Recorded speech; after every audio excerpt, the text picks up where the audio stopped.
Bienvenue dans XP Tactique. Moi, c'est Sigrid, femme trans de 42 ans, amatrice de RPG. Et on va parler justement de nos RPG favoris pour cet épisode 0 de notre podcast. Et du coup, on accueille Mitsuki. À toi, Mitsuki. Alors, moi, c'est Mitsuki, j'ai 34 ans et je suis fan de jeux vidéo et notamment de rétro. Voilà. Donc, je vais parler des RPG que j'ai joués et que j'ai beaucoup aimé. Voilà. Et de Grandia, évidemment. Et de grandir aussi. Et on accueille Meacia. Vas-y, Meacia. Moi, c'est Méa. J'ai 34 ans aussi. Non, c'est un mensonge. J'en ai 37. Je suis fan de jeux vidéo depuis que je dois avoir 5-6 ans et de RPG depuis à peu près la même époque. Je vais vous parler beaucoup plus de RPG, moi, du côté moderne, puisque le rétro, j'en ai pas fait beaucoup. Voilà. C'est déjà bien. Bon, l'épisode va s'articuler sur plusieurs points, et donc là, on va voir les RPG qui nous ont marqués, hein, évidemment. Et pourquoi on a créé ce podcast? Ouais, c'est une bonne question, ça.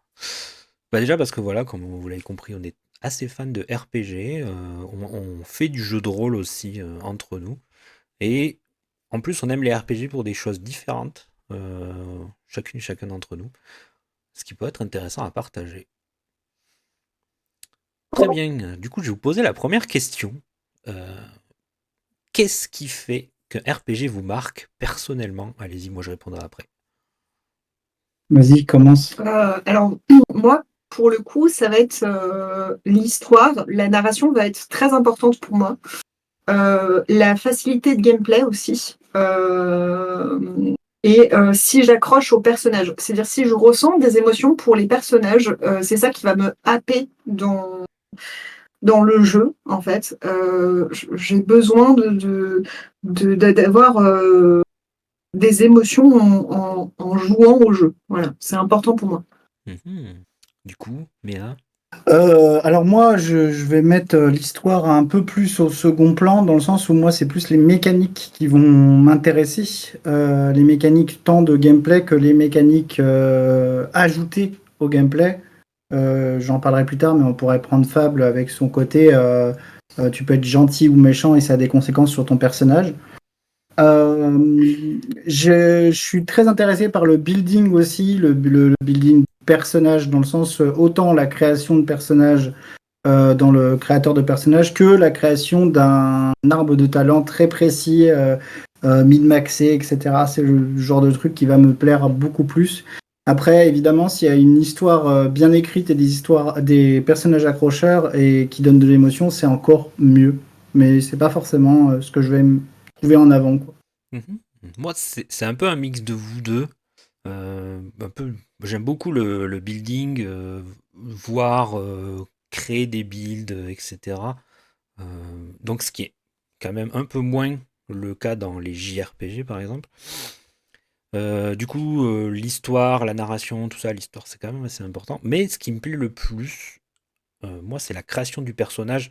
Peut-être plus au point de vue esthétique, c'est pour ça que j'aime beaucoup les CRPG où justement il y a de la personnalisation de personnages. La création du personnage, peut-être même pas pour s'identifier, mais même pour créer une thématique autour. Je trouve ça hyper intéressant. Et ce que j'adore dans les RPG, c'est les systèmes de craft. Voilà, j'aurai l'occasion d'en parler. Fan de Monster Hunter que je suis. Du coup, on va passer à la suite. Donc, quel a été pour vous le premier RPG qui vous a marqué? Vraiment. Alors, je fais rien d'exceptionnel pour moi parce que le premier vraiment RPG qui m'a marqué, c'est Pokémon Rouge. Voilà, parce que c'est un des premiers auxquels j'ai joué et que j'ai adoré jouer et que j'adore encore. J'aime beaucoup la licence Pokémon, hein, je continue d'y jouer. Voilà, mais c'est un des premiers qui m'a vraiment marqué. Mhm. Le gameplay, l'histoire, tout ça, l'ambiance. Alors le gameplay parce qu'il est facile, parce qu'il est compréhensible par même les plus jeunes. Quand j'ai commencé à y jouer, j'étais très jeune et pourtant ça m'a pas posé plus de problèmes que ça. L'histoire, elle était plutôt bateau, on va dire, pour l'époque, mais le fait que le gameplay est vraiment agréable à jouer, et le fait qu'on a une espèce de collectionnite pour collectionner les Pokémon aussi, ça m'a beaucoup plu. J'aimais beaucoup aussi les histoires qu'il y avait, par exemple, autour de l'avant-ville, etc., sur les spectres et sur les petites choses cachées. Je m'amusais dans le jeu à trouver tous les trucs un peu cachés que je trouvais Tu l'as fait sympathiques. vraiment, tu l'as découvert vraiment à l'époque sur la Game Boy? Oui, Oui. Parce oui, oui. qu'après, c'est vrai qu'il peut y avoir des personnes qui l'abordent différemment, puisque aujourd'hui, c'est le genre de jeu que tu vas découvrir sur émulateur, tu vois, et t'as pas forcément Oui, le même rapport. Surtout que depuis, il y a d'autres épisodes qui sont sortis, et puis surtout, il y a toutes les légendes urbaines qui ont rajouté une espèce d'aura au jeu. Tu vois, il y a la oui. nostalgie qui parle aussi derrière, j'imagine aussi. Ouais, ouais, ça fait partie. Un de mes préférés d'ailleurs, qui a été un peu plus tard, c'est Noir et Blanc. Justement parce que le narratif était plus intéressant pour moi. Parce que ça parlait un petit peu d'écologie, de préserver Ouais, du coup, les Pokémon. ouais, point de vue de l'histoire, quoi. Ouais, l'histoire était plus intéressante pour moi dans Noir et Blanc. C'est un que j'ai vraiment apprécié Pokémon jouer. t'a marqué, en fait. C'est ça. Oui. Ok, d'accord. Du coup, Méa, vas-y. Ton Alors RPG moi, qui t'a vraiment marqué, vas-y. le problème c'est que j'en ai plusieurs, mais euh, j'ai plusieurs RPG qui m'ont marqué, mais le premier RPG qui m'a mis une claque derrière la nuque, je pense que c'est Fable. Je pense que c'est Fable. J'avais fait Pokémon aussi avant et ça m'avait pas mal marqué. J'aimais bien le principe. Mais je pense que Fable, je l'ai fait tellement de fois maintenant que je connais le cheminement par cœur. Et que je trouvais justement ce côté changement du personnage selon comment tu agis avec ton environnement. Tu sais, quand t'es mauvais, t'as des cornes qui poussent. Quand t'es bon, t'as une espèce d'auréole. Hmm. J'aimais beaucoup ça. Et la réaction des PNJ face à comment tu es avec eux, je trouvais que c'était très immersif. Même Les encore énigmes, aujourd'hui, il y a très peu de jeux qui font ce genre de truc, hein. oui, encore aujourd'hui, il y a très peu de jeux qui assument pleinement ce genre de truc. Mhm. Je pense que c'est Fable qui l'a vraiment assumé, même si Fable tenait pas exactement toutes ses promesses, mais on pourra y revenir. J'aimais beaucoup le côté aussi, il y a un côté mystérieux dans Fable, notamment avec la mère de Bowerstone qui en fait a une sœur, enfin bref, il y a tout un micmac autour d'elle. Il y avait un côté enquête là-dessus qui était très très cool. Et les énigmes des portes, parce qu'il y avait des espèces de portes Ah qui te oui, les, posaient les des portes qui étaient énigmes. des visages, là, il me semble, de Ouais, ouais. souvenir. Et je trouvais que les énigmes des portes étaient très intéressantes et très stimulantes d'un point de vue cérébral, parce que c'était pas toujours des énigmes très simples, mais il y avait toujours une résolution assez simple. Je pense à la première que tu fais dans la guilde. La porte, elle te dit d'illuminer ton chemin. Et au début, tu te dis, ah, ben, il va falloir que je sois gentil et tout. Non, c'est juste t'allumes ta lanterne, Oui, en voilà. fait. Ouais, Voilà. C'est des... Ça m'a beaucoup marqué. Il y a plein de RPG qui m'ont marqué, mais je pense que celui-là, bon, bah après, je l'ai fait une trentaine de fois d'affilée, donc je pense que oui, il m'a marqué beaucoup. Oui.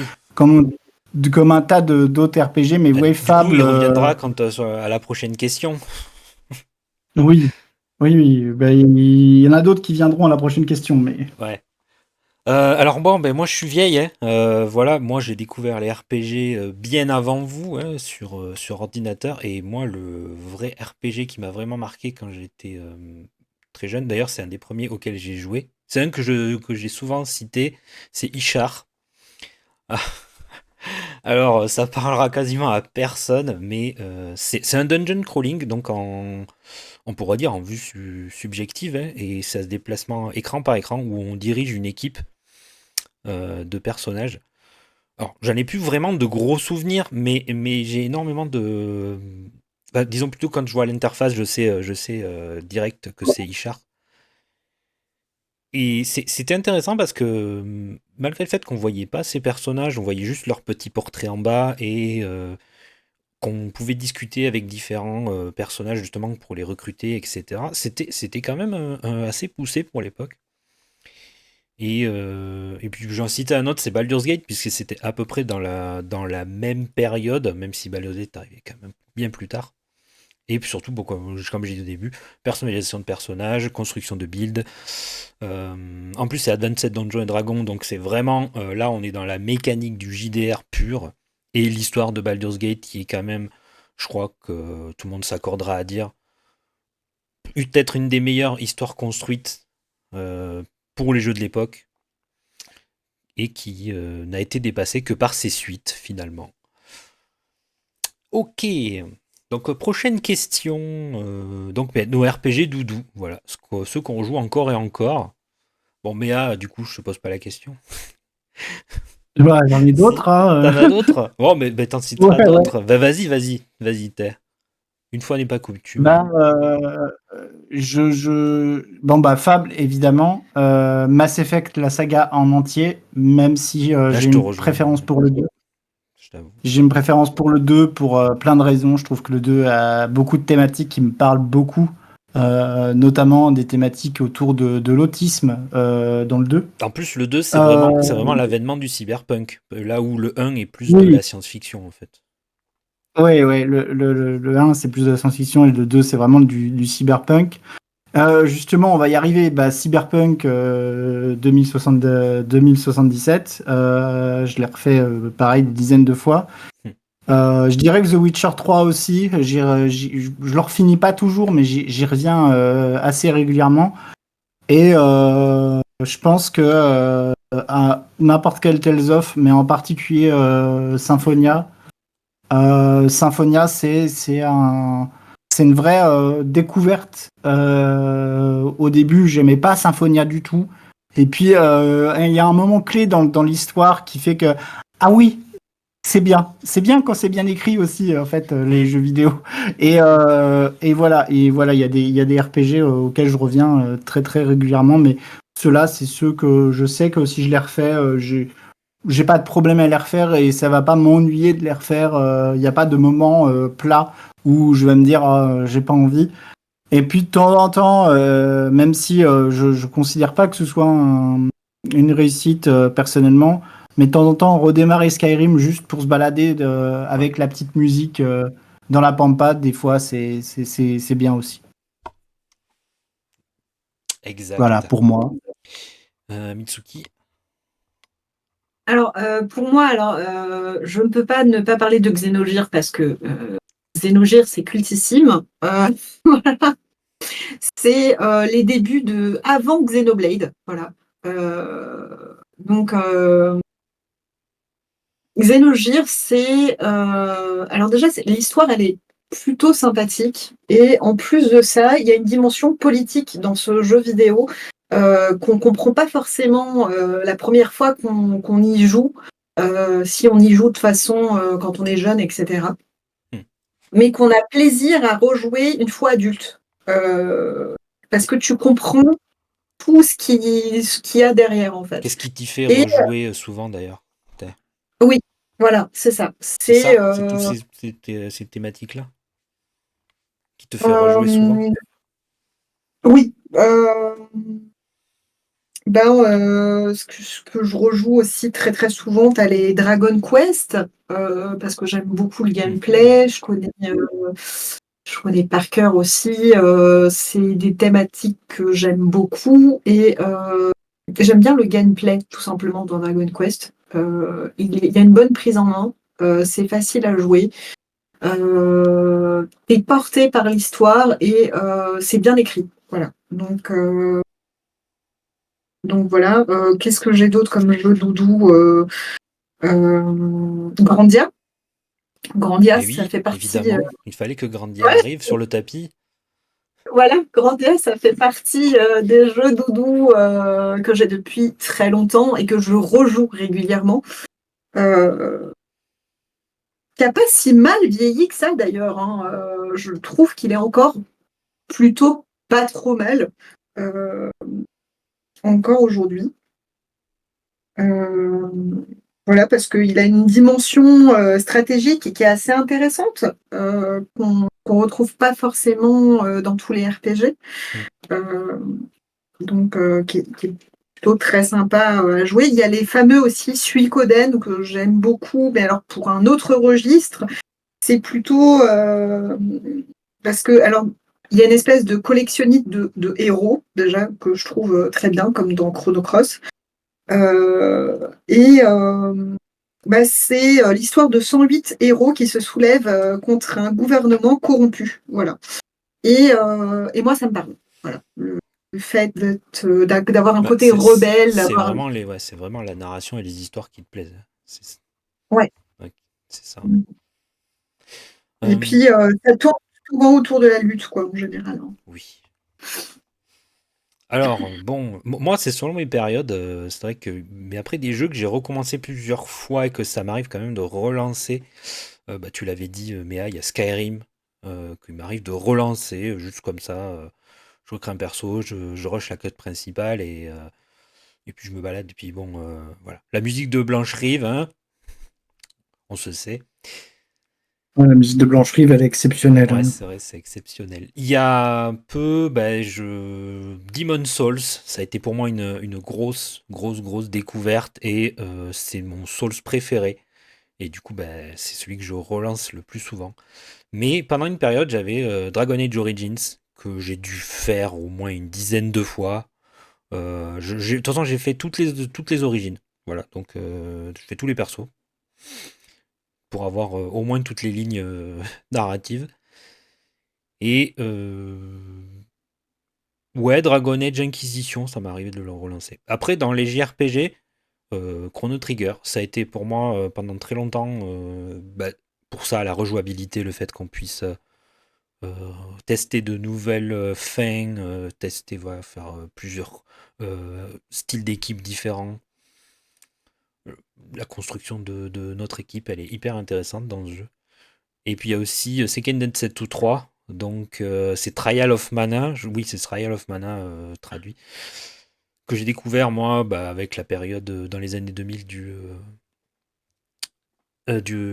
du rétro gaming avec l'émulation, et qui est quand même une grosse surprise puisque niveau build et construction de personnages c'est assez dingue et c'est un peu comme Chrono Trigger et Dragon Age, et du coup il y a plusieurs origines différentes, on construit son personnage avec différentes origines, etc. Euh, Ce qui a donné les Octopath Traveler par la suite. Voilà, pour un peu indiquer le truc. Et puis maintenant, euh, et depuis récemment beaucoup plus qu'avant, Monster Hunter, qui a quand même une grosse place dans mon cœur, depuis Monster Hunter 3 où j'ai commencé. Mais c'était pas le genre de jeu que je rejouais. Par contre, Monster Hunter World, je le ponce en long, en large, en travers. Voilà. Évidemment. Ça se Ensuite, comprend, Monster ouais, Hunter. ça se comprend. En plus, on joue en équipe maintenant. Avant, je jouais toute seule. Maintenant que je joue en équipe, c'est encore mieux. Mm. Bon, maintenant, dans ces RPG là, il y a quand même des expériences assez marquantes, surtout quand c'est des RPG narratifs. Et il y a des moments marquants. Donc, quel a été le moment, allez, un moment culte marquant du RPG? Le défi, c'est de ne jamais citer ni Mass Effect ni FF7. Moi, je suis très Mass Effect, mais voilà. Alors, qu'est-ce qui vous a marqué, vraiment une scène marquante dans un RPG? Qui commence? Tu commences? Il y Non, en je a te laisse commencer. vraiment une qui t'a Moi, vraiment choqué, vas-y. moi, en fait, il y en a. J'en ai plusieurs. Mais comme ça, qui me vient en tête, c'est la mort de Jackie Wells après le casse dans Cyberpunk Hmm. 2077. Je trouve que avec pas grand-chose et juste des paroles et de la mise en scène, Ils sont arrivés à me faire tirer une larme, et c'est pas facile de me faire tirer une larme quand même. Donc la mort de Jackie Wells dans le taxi, elle est vraiment marquante. Elle marque vraiment un tournant dans la narration de Cyberpunk. Elle te dit, bah voilà, bienvenue à Night City. C'est ça, Night City. C'est pas ce que tu croyais. Et maintenant, tu vas en prendre plein ta gueule. Et, euh, et c'est vraiment ça qui est un des moments qui m'a vraiment marqué. Après, évidemment, je pourrais citer un tas de moments, mais je pourrais penser aussi à Dark Souls. Dark Souls, la découverte, l'arrivée à Anne Orlando, quand tu dépasses la forteresse de Seine, qui est un moment qui est douloureux, on va dire ça, hein, parce que c'est vraiment un moment douloureux, et c'est un moment où tu es enfermé dans un donjon, tu peux pas sortir, il fait noir et tout, et d'un coup, tu bats le boss de la forteresse de Seine, tu es emporté, et tu vois cette immense cité baignée dans la lumière et tout. Ça va vraiment marquer, parce que c'est pareil, c'est un tournant dans le jeu qui est assez exceptionnel. Et il y a des trucs que je comprends très rapidement dans les jeux et qui sont pas forcément des grands moments de jeux vidéo, mais qui m'ont quand même marqué. Dans The Witcher 3, au début du jeu, il y a le dialogue avec le général de Nilfgaardien, qui est un dialogue hyper sarcastique entre les deux, qui se disent j'ai pas peur de toi, mais à leur façon. Genre, oui, vous avez appris à la langue par haut les mains, pendez-les. Et le général, il répond ouais, non, j'ai appris les dictons populaires comme jouer avec le feu. Qui veut dire va pas trop loin, parce que voilà. Mais c'est là que tu comprends que ce jeu est bien écrit. Ce jeu est écrit de manière subtile. Et ça va être écrit comme ça tout le long. Et il va falloir être un petit peu assidu si tu veux suivre certains dialogues. Voilà, il y a quelques moments, il y en a plein évidemment, mais ouais, ces moments-là, je pense que c'est dans les souvenirs immédiats, c'est ceux dont je me rappelle le plus, quoi. Oui, c'est vrai que c'est assez marquant. L'arrivée en Alors, Orlando, ouais, ça, c'est alors ouf. moi, je vais parler de Xenogears. Alors, il faut savoir que quand j'y ai joué, j'étais assez jeune. Et au tout début de Xenogears, en fait, on montre un village avec des amis, des gens auxquels tu t'attaches, etc. Et il y a un moment de l'histoire où tu vas contrôler un mecha que tu ne sais pas pourquoi, mais tu savais déjà le contrôler. Tu ne sais pas pourquoi. Et tu vas raser le village entièrement. Et c'est assez choquant ce moment-là parce que tu te dis, il n'a pas pu tuer tout le village, c'est pas possible, c'est une blague, c'est une blague. Donc t'y crois pas, tu te dis non, non quand même et tout, c'est hyper triste et tout. Et tu t'aperçois que non, non, c'est vrai, il a vraiment cramé tout un village quoi, avec les gens qu'il aimait, les villageois, sa meilleure amie, tout le monde quoi. Et tu commences ton histoire comme ça. Voilà. Donc quand tu es assez jeune, c'est assez choquant ce genre de commencement pour un jeu vidéo. Voilà. C'est vrai que C'est un Du coup, il y a truc qui beaucoup de m'avait débuts de jeu, là. ouais, il y a beaucoup de débuts Il y de a beaucoup jeu de là, débuts de finalement. jeu, ouais, c'est vrai que il y a pas une séquence finale qui vous a vraiment marqué. Euh, séquence finale. si, si, je vais pas être original, hein, mais la fin de Fable, où t'as, alors je parle pas de le Fable of Shatter qui est arrivé après, mais vraiment la fin de Fable originale, Hmm. où tu as le choix entre avoir du pouvoir quasiment illimité, mais ça implique de tuer ta sœur, Oui. ou de la laisser vivre, mais bah, du coup, le pouvoir illimité, tu le laisses. Et ce choix de tuer ta sœur de sang-froid, si t'es pas pragmatique et que t'es un minimum intéressé par l'histoire, c'est compliqué à faire si tu veux la mauvaise fin, quoi. C'est quand même compliqué. Et,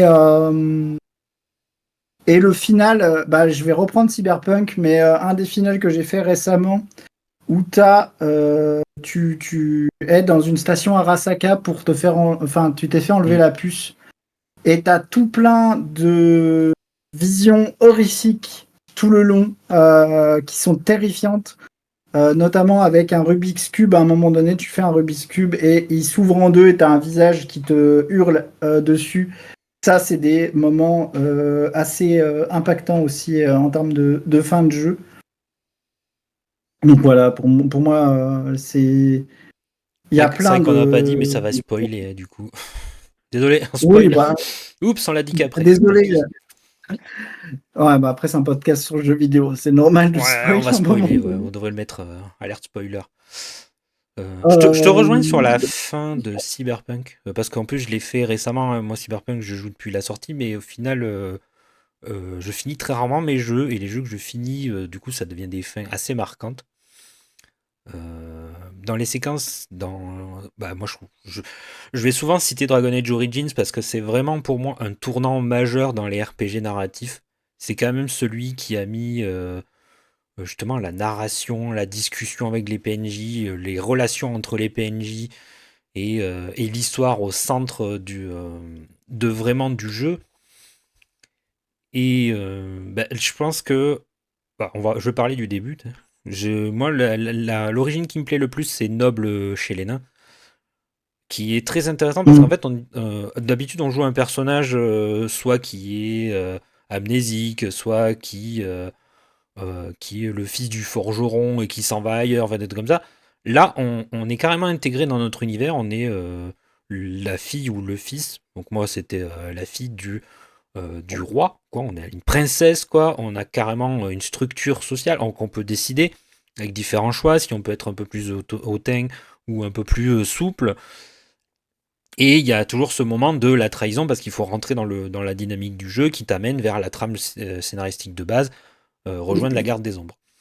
Mais tout le début du jeu, Oui. je le trouve extrêmement intéressant parce qu'en fait, notre personnage est déjà considéré, il a déjà une place sociale, il a déjà un encadrement, et même quand on revient plus tard dans le jeu, si jamais on a fait cette origine-là, ça nous permet de justement être intégré à l'univers. Et ça, il y a très peu de jeux qui le font. Et c'est vrai que c'est quelque chose, c'est un événement assez marquant pour moi. Et bon, après, je pourrais en citer C'est un- d'autres. Et en plus, c'est un moment dans Dragon Age. Je trouve que c'est un moment où on entre direct dans les intrigues politiques, Ouais, c'est ça. ce qui n'est pas souvent fait, Bah, honnêtement, ce dans qui est marrant, les. c'est que c'est la seule origine où justement il y a vraiment une intrigue politique. Alors, on pourrait parler des humains, qui a aussi une intrigue politique, mais on est un peu plus dans du classico trahison. Mon père est mort, mes parents sont morts, machin bidule, on m'envoie ailleurs, tu vois. Mais le, le truc des nains, c'est assez différent. Et puis bon, ouais, c'est les nains. Ouais, j'aime les nains. D'un côté plus intimiste, par contre, un des passages qui m'a vraiment marqué. C'est vrai que je ne l'ai pas cité jusque-là, mais j'adore Final Fantasy V. Pour moi, c'est un des meilleurs. Déjà pour le build des personnages, etc. Bah, et j'en reparlerai quand on parlera des mécaniques. Mais il y a un passage que j'ai trouvé intéressant et intimiste, et qui me parle encore plus aujourd'hui, puisque je suis une personne trans, et que on a un moment un personnage qui est considéré comme un homme, et qui, à un moment dans l'aventure, on va apprendre que c'est une femme.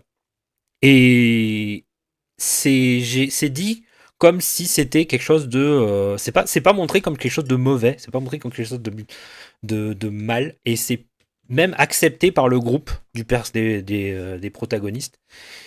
Et on comprend les problématiques qu'il y a derrière, en fait. Et aussi, donc ça parle de féminisme, ça parle de l'intégration, ça parle de la différence, ça parle de la transidentité, et on parle d'un jeu qui est sorti dans les années 90 au Japon. Voilà. Et c'est vrai que c'était un passage assez marquant. Donc je vois qu'on a quand même dû diversifier, hein, sur les jeux qu'on a abordés jusque-là, hein, finalement. Ouais, mais on a joué à beaucoup de jeux aussi. Ouais. Ça, Après, c'est normal. moi, ouais, je pense que, ouais, bon, après, tu vois, on a différents trucs, c'est bien, on est bien répartis. Moi, c'est les vieux jeux, toi, c'est les plus récents, et Mitsuki, c'est le rétro, un peu entre les deux. Et des jeux auxquels j'aurais pas joué. Moi, moi, Xenogears ou Grandia, c'est pas des jeux qui m'aborde. Enfin, j'imagine que ça me plairait d'y jouer, mais si c'est uniquement que de la narration et que je me sens pas intégré au truc, c'est un peu plus compliqué pour moi. Le gameplay, par exemple, de Grandia, il est quand même assez cool parce que c'est un des premiers RPG de l'époque qui utilise un système de timeline. Mais on aura Où l'occasion d'en chaque personne. parler. On aura l'occasion d'en parler. Hein. Tu teases, là, Désolé, tu non, teases. désolé, je te coupe, mais parce qu'en fait, voilà, tu teases. Mais parce qu'après, euh, on va pas trop se disperser, on a tendance à se disperser très vite. Oui, oui. Ben justement, voilà, les RPG gameplay, qu'est-ce qu'on recherche avant tout? Donc, quelle est la mécanique vraiment majeure d'un RPG pour vous? Allez-y. Euh, il faut il faut que ça soit facile à jouer, c'est-à-dire faut que ça soit intuitif. Hmm. Dans le sens où un mauvais gameplay, ça peut te foutre en l'air une expérience de jeu, clairement. Donc, faut que ça soit intuitif et facile d'accès. Voilà, Avec c'est une important. bonne ergonomie, quoi. Oui. Et que ça soit compréhensible, c'est-à-dire aussi que tu n'aies pas à chercher pendant 1000 ans pour essayer de comprendre la mécanique du jeu. Ça aussi, si tu apprends, je sais pas, peut-être à la moitié du jeu qu'il y avait une mécanique que tu n'avais pas du tout compris, c'est pas cool. Dans le sens où Je recommence le jeu. Faut c'est... qu'il y ait un bon Non, système de mais tuto, c'est ça? voilà, c'est ça, un bon système de tuto. Et que ça soit pas chiant aussi, parce que trouver Définis des jeux chiant. vidéo,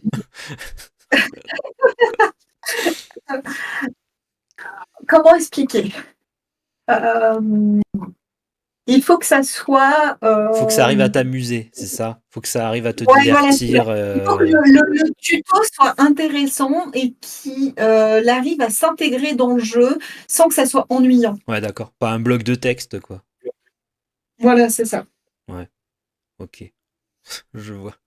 Est-ce qu'il y a une mécanique auquel, genre, tu fais ah ben ça, c'est ça, et du coup, ça te plaît direct?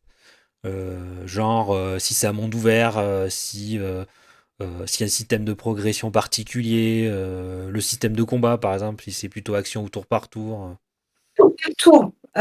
Mon système préféré, c'est tour par tour. Tour Pourquoi? par Parce tour. que je suis une personne qui a besoin de temps. C'est-à-dire que pour moi, j'ai besoin de réfléchir à mes actions. Et si je ne suis pas en tour par tour, forcément, je n'ai pas ce temps nécessaire pour pouvoir avoir de la stratégie.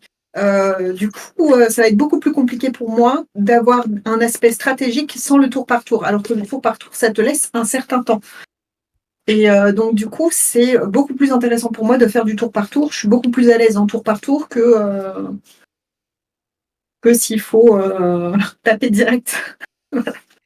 Par exemple, les Souls, est-ce que tu as déjà essayé? Pour moi, c'est difficile, les Ça, c'est sauces. difficile. Et des RPG type hack and slash comme Diablo? Bah, c'est pareil. Enfin, c'est pas mes jeux préférés en soi. Je les ai Après, c'est des vus. jeux ouais, qui sont pas. Et c'est pas des jeux enfin, la narration, elle a pas une grande place, en fait. C'est vrai. J'ai vu mon frère beaucoup jouer à Diablo, à des Souls-like, etc. Mais moi-même, je n'ai pas forcément joué.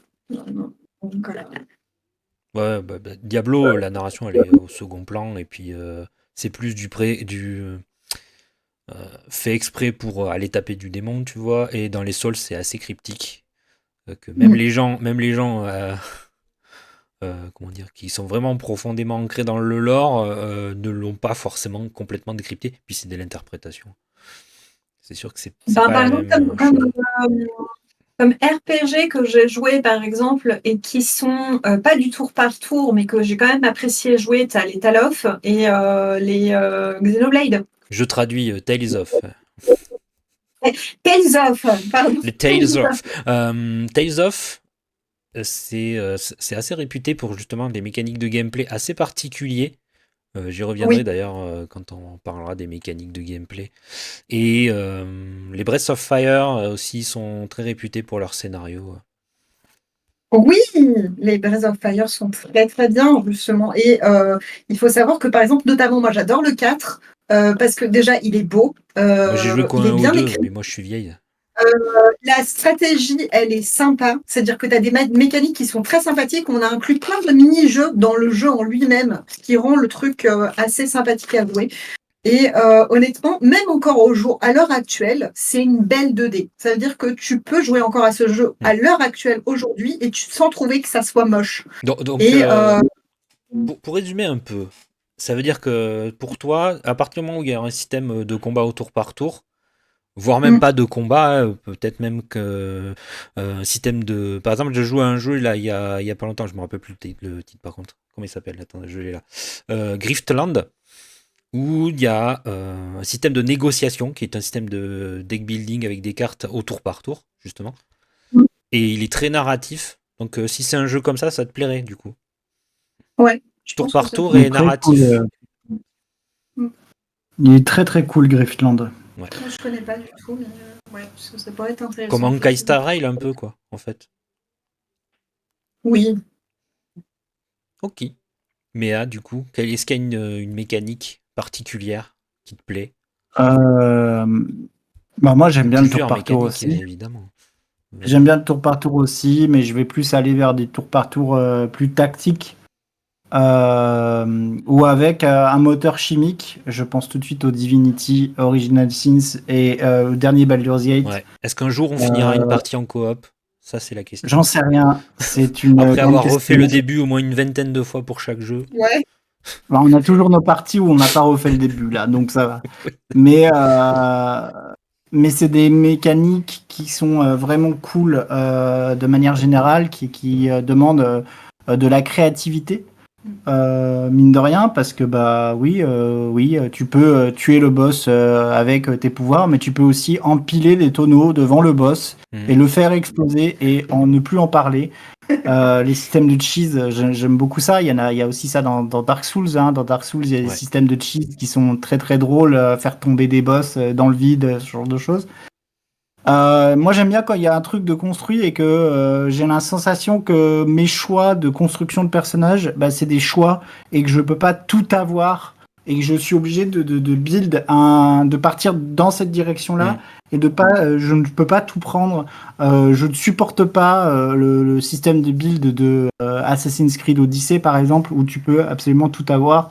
Moi, ça n'a pas, Ouais, c'est c'est juste pas assez quoi choisir impactant. à quel moment, mais au final, tu peux, Ouais. quand tu arriveras au niveau max, tu peux tout faire, quoi. C'est pas impactant pour moi. J'aime beaucoup les invocations, de manière générale. Notamment dans Like a Dragon, tu peux invoquer une langouste, et ça c'est très drôle. Euh, les invocations, les systèmes de faiblesse aussi, je pense à Persona, mais à Shin Megami Tensei notamment, où tu as un système de faiblesse, mais on pourrait parler de Pokémon aussi, Pokémon, qui est du ouais. tour par tour avec des faiblesses. Ouais. J'aime bien quand tu dois monter ton équipe, soit monter ton build, soit monter ton équipe, qui fait que tu vas pouvoir comprendre et exploiter la faiblesse de ton adversaire et On pourrait parler notamment aussi des Monster Hunter Stories. oui, ou des Monster Hunter tout court Oui. qui fonctionnent comme ça. C'est pour ça que j'aime beaucoup Monster Hunter parce que ça fonctionne comme ça. J'aime beaucoup le craft aussi, même si c'est pas ma mécanique qui va me retenir. Je pense que le craft c'est vachement important dans un RPG. Ça fait partie du... Ah, mais Prends The Witcher je sans le plus craft. à 100%. The Witcher sans le craft, il a pas du tout la même profondeur. Si tu craftes pas de potions, d'huile ou ce genre de choses, le gameplay est pauvre en fait. Sans les huiles, sans les potions, sans certaines builds d'armure, etc. Le gameplay devient vachement pauvre. Je pense notamment au Dragon Quest. Hein. Si tu veux avancer, en général, il faut avoir au moins un minimum d'alchimie pour pouvoir créer tes armes. Oui, Oui. c'est l'idée. Mais on en parlera, il y a un épisode prévu sur le crafting, Ouais, d'ailleurs. le crafting, c'est hyper important. Et les mécaniques, ouais, bah, j'aime bien aussi les mécaniques En fait, moi, je dois avoir le sentiment que ma run, elle est unique, tant par mon gameplay que par mon build que je vais construire. Et c'est ce que je retrouve dans les Dark Souls et dans les Souls en général, Ouais. c'est que si j'ai envie de jouer à la dague, bah, ma run, elle sera unique parce que je serai allé chercher telle ou telle dague pour faire ma run, etc., etc. Mais si j'ai envie de jouer au fouet ou si j'ai envie de jouer au fist ou si j'ai envie de jouer à la grosse hache à deux mains, bah ma run elle sera unique parce que je serai allé à tel endroit en premier et pas à l'autre. Et ça, je trouve ça vraiment important. C'est ce que je retrouve dans Cyberpunk aussi, c'est ce que je retrouve dans Mass Effect où le build n'est pas forcément poussé, mais tu peux jouer soit vraiment le soldat de base ou alors le soldat avec de la Mhm. technologie ou le soldat avec voilà. Euh, J'aime beaucoup les fusions aussi. Les fusions dans Persona notamment, ou les fusions de build, c'est-à-dire jouer mage guerrier. Tu vois, le multi-build, j'aime beaucoup ça. Alors, dans Rogue Galaxy aussi, tu as une possibilité de fusion pour créer des nouvelles armes. Et ça, c'était une mécanique que j'aimais beaucoup dans Rogue Galaxy. Je pense qu'on en reparlera dans la mécanique de craft. Ouais. Mais ouais, les fusions de build, Baldur's Gate fait très bien ça. Oui. Je veux dire, un paladin occultiste, c'est fumé, c'est drôle. Voilà, Oui. ça C'est j'aime beaucoup, fumé mais et ouais, c'est c'est très plus. drôle, effectivement. Voilà, ça va être plus le tour par tour et les tactiques qui fait ça, mais dans les action RPG, tu peux retrouver ce genre de choses, notamment dans les Souls. Voilà, j'ai à peu près fait le tour, je pense. Bah, je vous rejoins un peu, moi après, il n'y a pas forcément. Enfin, quoi qu'il y a quand même des emboîtements de mécaniques qui me font dire, t'es ce jeu, il a de grandes chances de m'aborder, hein. Bon, déjà, moi j'adore les mondes ouverts, où tu peux carrément juste te balader, etc., hein, parce qu'il y a des jeux qui sont pas forcément un monde ouvert que j'apprécie énormément, hein. Je parle Dark Souls 1 par exemple, même si en soi c'est un monde ouvert, il y a pas de, il y a de multiples embranchements et on peut aller partout où on veut. Les Metroidvania, effectivement, c'est quand même un truc dont vous allez souvent m'entendre parler. Et ben, le tour par tour aussi, j'aime beaucoup. Alors, j'ai mis très longtemps avant d'aimer vraiment le tour par tour. Ah oui, la construction de build, le crafting, j'aime beaucoup les Monster Hunter pour ça. Il y a énormément d'interfaces auxquelles je porte énormément d'attention, comme les interfaces des MMORPG, je trouve génial. Bon, par exemple, une des interfaces que j'ai beaucoup aimé c'est des Warhammer Online. Je trouve Mhm. que le système de craft est très sympa. En fait, je pense qu'avec un bon habillage, même un truc qui est simplement déplacer des icônes sur des cases, hein, au final, et crafter comme ça, si ça entraîne des petites animations, si ça entraîne des petites. Enfin, ça fait vivre l'interface, ça fait vivre complètement l'univers. Et par exemple, c'est pour ça que j'aime beaucoup le système de craft, par exemple, de Dragon Quest 11, où c'est un mini-jeu carrément. Et il y en a d'autres, hein, après, bon, il y a d'autres jeux que je pourrais citer qui ne sont pas des RPG, où il y a des systèmes un peu comme ça. Et je trouve que c'est ça qui est intéressant dans les jeux vidéo, c'est parce que on peut amener des dynamiques et des systèmes de gameplay comme ça, qu'on peut pas avoir dans un jeu de rôle papier, par exemple. Et c'est justement ça que je trouve intéressant d'habiller et de pas mettre simplement des menus déroulants ou des trucs dégueulasses. Alors, c'est vrai que ça s'est pas enregistré, je vais le redire, mais l'interface de FF11, pour moi, c'est un enfer parce que c'est des menus partout. Et alors qu'il y a des très bonnes idées, il y a de très bonnes idées de gameplay, comme par exemple les jours de la semaine qui influencent sur certains sorts, des choses comme ça. Pour un MMO, c'est intéressant, mais en fait, c'est vraiment mal exploité parce que une interface moche et nulle à chier, disons-le. Et je vais revenir sur un petit truc qui m'a fait repenser à quelque chose. Tu parlais de pouvoir cheese un boss ou pouvoir cheese des endroits. Il y a un jeu qui faisait ça bien, bien, bien avant, je pense. C'est Ultima 7. Et ça a été un peu plus développé dans Ultima 8. Où justement, tu peux ramasser des tonneaux explosifs sur toi, aller les déposer un peu partout où tu veux, hein, voilà, et tout faire péter. Voilà. Donc dites-vous qu'il y a un jeu qui est sorti au milieu des années 90 qui faisait déjà ça. Alors, c'était pas aussi poussé puisqu'il n'y a pas de moteur chimique, hein, évidemment. Mais je trouve ça intéressant d'en parler parce que c'est des jeux qui sont quand même tombés dans l'oubli, les Ultima. Après le 8, Oui. le 9 était vraiment. Le 9, c'était le passage à la 3D qui a foiré, mais complètement. Et c'est des RPG en plus qui sont intéressants puisqu'il n'y a pas de système de leveling. C'est vraiment. En fait, on est vraiment dans un système on va dire. Je vais dire Metroidvania, mais plutôt Metroid dans le sens même slash Zelda slash Monster Hunter, c'est-à-dire que ce n'est pas le personnage qui va prendre des niveaux à proprement parler, mais c'est tout ce que vous allez lui apprendre qui va lui permettre d'avancer. On peut lui apprendre Ouais, des je vois. sorts, on va lui donner du stuff, etc. C'est le genre de truc qui est intéressant, par exemple, dans les Dark Souls, qui est repris, même si dans les Dark Souls, on peut monter en niveau. Ce qui est intéressant, c'est justement, comme tu disais, d'aller chercher tel objet à tel endroit pour construire tel build. À savoir, parce qu'il y a une mécanique très intéressante, c'est que c'est des développeurs qui font confiance à leurs joueurs pour l'amusement. C'est-à-dire qu'il n'y a pas de niveau sur les armes, et ce qui fait que tu peux l'utiliser avec certaines conditions particulières, mais si tu remplis ces conditions qui ne sont pas de la montée en level, je veux dire, du farm et du leveling, permettent justement d'avoir une dynamique de renouvellement, alors que c'est le même jeu, alors que c'est toujours la même chose, alors que au final, il faut apprendre comment est construit le jeu, etc. Ça permet le renouvellement et d'y rejouer. Alors que c'est pas des jeux qui, à proprement parler, quand tu le regardes comme ça, tu penses pas que c'est des jeux qui seraient justement à rejouer. Alors qu'en fait, si, il y a une rejouabilité quand même assez énorme. Et c'est assez Je intéressant pour ça. trouve il y a même des RPG qui tournent, on en reviendra sur un système de craft, mais des RPG qui tournent autour du système de craft, c'est-à-dire les ateliers. Les ateliers, c'est que du craft. C'est que ça, quasiment. Et je trouve ça hyper intéressant Oui, oui, effectivement. de prendre un. En fait, il y a des RPG qui tournent autour d'un seul système qui est un système normalement annexe du RPG et qui arrive à en faire quelque chose d'autre. Et je trouve ça hyper intéressant aussi, des mécaniques qu'on n'a pas vues depuis longtemps, qui reviennent et qui sont modernisées. Tu parlais d'Ultima avec les tonneaux explosifs et en fait ça a été modernisé avec le système chimique, quoi, Mhm. le moteur chimique.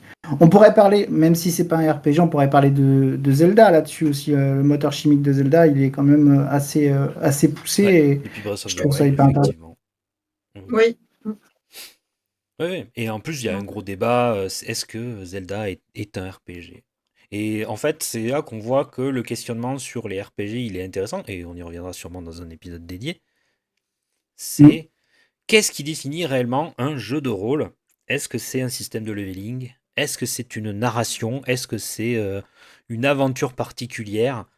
Est-ce que c'est juste un système de progression alternatif, hein, comme Monster Hunter, hein, notre personnage ne prend pas de niveau, comme je le disais. Et en plus, là, aujourd'hui, on a tellement de jeux qui empruntent au RPG qui n'étaient pas des RPG au départ. Mhm. God of War, God of il y a War, un ouais, arbre de effectivement. talent, des armures maintenant. Avant, on s'en battait. Enfin, voilà. Euh, Les Assassin's il Creed. y a plein. Mais même des trucs qui sont des jeux de zombies à la base, genre Death Gone, c'est un jeu de zombies. Pourtant, il y a un système de construction de personnages dedans. Mhm. Donc, Et puis des on a. RPG qui sont un peu perdus. Hein, on va parler de la saga des Final Fantasy, par exemple, qui viennent d'un Ah, système eux, de tour par tour, qui veut raconter une histoire et qui a toujours voulu rajouter cette dynamique d'action dans les combats jusqu'à devenir des combats justement en temps ils- réel, ouais, même bah, si c'est discutable. FF16 est très bon, mais FF16 en tour par tour, il serait meilleur. FF16 aurait gagné à Voilà. être un tour par tour. J'ai vu qu'il y avait Voilà. des youtubeurs qui ont fait un débat là-dessus d'ailleurs. Est-ce que FF16 n'aurait pas gagné à être un tour par tour? Et moi, je pense que oui. Oui, oui. Mm, clairement. Je suis FF16, je l'ai toujours pas fini. Il y a des moments extraordinaires dans le jeu. Dans les moments préférés, j'aurais pu parler de ça, hein, du moment où tu combats Ifrit et tu acquiers les pouvoirs de Ifrit parce que c'est le scénario qui décide, mais aussi c'est la mise en scène qui décide. Hmm. Et acquérir des pouvoirs par un combat épique, c'est toujours très gratifiant. Mais ça, en tour par tour, ça aurait. Bon, en termes de mise en scène, c'est faisable. Baldur's Gate, l'Ariane nous le prouve Oui. systématiquement. Obsidian nous le prouve régulièrement. Même Bethesda, qui sont pas les plus gros, les plus gros en termes d'écriture, la mise en scène, ils savent y faire. Tout est faisable en Puis mise en Atlus. scène, il suffit de. Atlus, ouais. Atlus montre c'est un peu que partout. voilà, on en reparlera du système de tour par tour, c'est le prochain épisode, il sera là-dessus. Et on pourra le dire que rendre un système qui a l'air d'être un simple système de tu joues, je joue, hein, voilà, peut devenir quelque chose d'assez dynamique, sans pour autant mettre une barre d'ATB ou sans pour autant rajouter quelque chose de temps réel. En fait, pas besoin. Il suffit d'avoir des belles animations, d'avoir. Je pense à Honkai Star Rail. Bon, Honkai Star Rail m'a énormément happé parce que tu as envie de voir les animations des ultis, tu as envie de voir des animations de combat particulières, tu as envie de déclencher Ouais. des effets. Et du coup, tu vas orienter ta stratégie là-dessus. Et en fait, c'est arriver à rendre un système qui a l'air un peu vieillot, hein, au final, parce que c'est quand même un des plus vieux systèmes de jeu qui existent. Et pas que jeux vidéo, c'est pour dire. Donc, c'est ça qui serait intéressant. Mais ce qui est intéressant, c'est que, pour reparler d'FF16, par exemple, euh, il aurait gagné à être en tour par tour parce que la narration est extrêmement importante. Et malheureusement, moi ça le fait sur moi. Je ne sais pas si ça te le fait à toi, mais je trouve que le fait qu'il y ait des combats en temps réel nuit à la narration de ce qui se passe. En fait, Et il y a oui, beaucoup de passages où justement il se passe quelque chose pendant que tu combats. Et malheureusement, je trouve que c'est mal foutu parce que oui. c'est brouillon.